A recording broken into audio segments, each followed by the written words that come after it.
ഇല്ല, എനിക്കറിയില്ല. നിങ്ങളുടെ പാർട്ടിക്ക് ഒരു സ്റ്റാൻഡിലേക്കാണ്. അതൊക്കെ ഇന്ന് LDF-നകത്തില്ല ചർച്ച ചെയ്യേണ്ടത്. പൊതുവിൽ താങ്കളൊരു ദീർഘകാലം മന്ത്രിയാണ്, MLA ആണ്. അപ്പോൾ ഈ ഒരു RSS ബന്ധമുള്ള ഒരു ലോ ആൻഡ് ഓർഡർ ADGP ആ സ്ഥാനത്ത് തുടരുന്നത് ശരിയാണോ? അല്ല, അതേക്കുറിച്ച് ADGP പോലുള്ള ഉന്നത ഉദ്യോഗസ്ഥന്മാരെ മാറ്റുന്നതിന് ശരിയായ നടപടിക്രമങ്ങളിലൂടെ മാറ്റിയില്ലെങ്കിൽ അവരത് ആ ഉത്തരവും കൊണ്ടുപോയി കോടതിയിൽ കൊണ്ടുപോയി അനുകൂലമായ വിധി സമ്പാദിക്കും. പണ്ട് സെൻകുമാറിനെതിരെ അത് നടപടിക്രമങ്ങൾ ശരിയല്ലാത്തതുകൊണ്ടാണ് കോടതിയിൽ തിരിച്ചടി ഗവൺമെൻറ് ഉണ്ടായത്. അതുകൊണ്ട് ഇത്തരം കാര്യങ്ങളിൽ നടപടികൾ അന്വേഷിച്ച് ശരിയായ നടപടിയിലൂടെ മാത്രമേ ഇത്തരം കാര്യങ്ങൾ.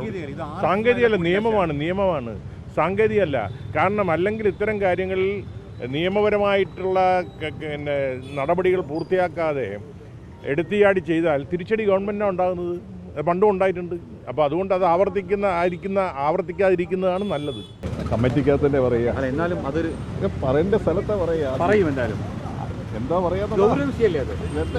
അല്ല, ഗൗരവമേറിയ വിഷയമല്ലേ? നോക്കട്ടെ, കമ്മിറ്റി കൂടട്ടെ, കമ്മിറ്റിയിൽ പറയും. കമ്മിറ്റി കൂടട്ടെ. ആ മീറ്റിങ്ങിന് വേണ്ടി ഞങ്ങൾ അങ്ങോട്ട് പോവുകയാണല്ലോ. ഈ വിഷയത്തിൽ അപ്പം ഞങ്ങൾ ഈ വിഷയത്തിലുള്ള ഞങ്ങളുടെ അഭിപ്രായം ഇന്നത്തെ കമ്മിറ്റിയിൽ പറയും. ഗൗരവമേറിയ സംഭവമല്ലേ ഇത്? തീർച്ചയായിട്ടും മാറ്റണ്ടേ? അത് ഞങ്ങൾ അവിടെ പറയും. ആ കമ്മിറ്റി NCPക്ക് ഒരു നിലപാടുണ്ട് ഈ കാര്യത്തിൽ. ആ നിലപാട് ഞങ്ങൾ ഇന്ന് കമ്മിറ്റിയെ അറിയിക്കും.